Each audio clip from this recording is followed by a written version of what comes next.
అతి తక్కువ వడ్డీ రేట్లకే పొందండి Punjab national bank home loans, car loans. Zero processing fee, zero documentation charges. వెంటనే మీ బ్రాంచ్ ని సంప్రదించండి.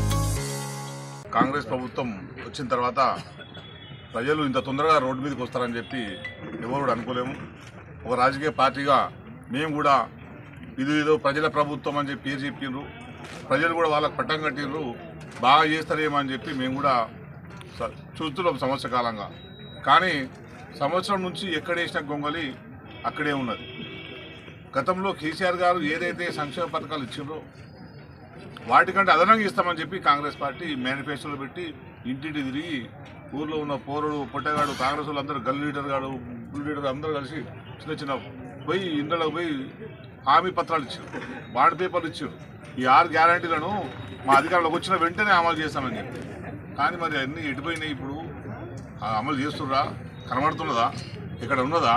ఓట్లు వేయించుకున్న వాళ్ళు, ఓట్లు వేయించిన వాళ్ళు, మాయ మాటలు చెప్పిన వాళ్ళు ఎక్కడ పోయినారు? ఇప్పుడు ప్రజల గురించి ఏం ఆలోచిస్తున్నారు మీరు?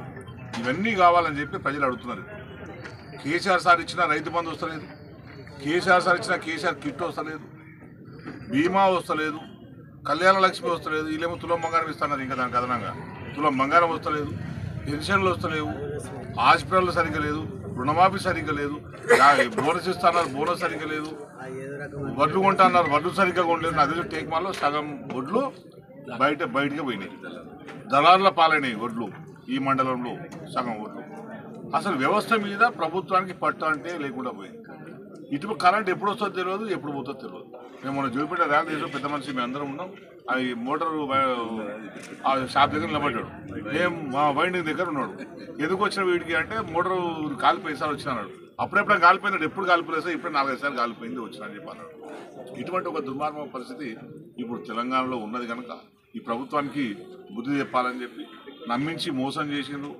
హామీలు ఇచ్చి ప్రజలు బాగా మోసం చేసి ఇప్పుడు ఏంటంటే ఎలక్షన్లు పెడుతున్నాం అనుకుంటారు కనుక, స్థానిక సంస్థల ఎన్నికలు వస్తున్నాయి కనుక స్థానిక సంస్థల్లో ప్రజలు తీవ్ర ఆగ్రహంతో ఉండి కాంగ్రెస్ పార్టీని చిత్తుగా ఓడిద్దామని చెప్పి మా నియోజకవర్గ ప్రజలు ఆల్రెడీ నిర్ణయం చేసుకున్నారు కనుక ఇప్పుడు రైతు బంధు ఇవ్వాలని చెప్పి ప్రయత్నం చేస్తున్నారు. ఇది నాటకం మాత్రమే. ఇది ఒక్కసారి ఇస్తాడు, మళ్ళా 4 ఏళ్ల దాకా ఎలక్షన్లు ఉన్నాయి. దయచేసి ప్రజలకు నేను చెప్తున్నా, గుర్తుపెట్టుకోండి. ఇప్పుడు దాటిపోయింది అనుకో, ఒక్కసారి దాటిపోయిండు, ఎమ్మెల్యే అయినరు, ముఖ్యమంత్రి అయినరు, ఒకసారి చేసి మోసం చేసిండ్రు. ఇప్పుడు మళ్ళీ మనం ఓటేసాం అనుకో, ఇప్పుడు కూడా సర్పంచ్ గెలిచి ఎంపీటీసీ గెలిచిండు అనుకో, జడ్పీటీసీ గెలిచిండు అనుకో, మళ్ళా మీ ఎంకలకే రాడు, మళ్ళా గోయిందా, మీ గోస పట్టించుకుంటూనే ఉండరు. అందుకే మళ్ళా మీకు అంబేద్కర్ గారు ఇచ్చిన ఒక హక్కు మళ్ళీ మీ చేతిలో రాబోతుంది, అదే ఓటు హక్కు. ఆ ఓటు హక్కుతో మళ్ళీ మీరు వాళ్ళ గుణపాఠం చెప్పాలి. గుణపాఠం చెప్తే మళ్ళీ వాళ్ళకు బుద్ధి వస్తుంది. అప్పుడైనా ప్రజలకు ఏమేమి అవసరం ఉన్నాయో ప్రజల అవసరాలని తీరే విధంగా వాళ్ళు దిగి వస్తారని చెప్పి, వాళ్ళు దిగి రావాలంటే వాళ్ళకు బుద్ధి చెప్పాలి. దానికి అనుగుణంగా ప్రజలందరూ కూడా మనం సమాయత్తం చేయాల్సిన అవసరం ఉన్నది.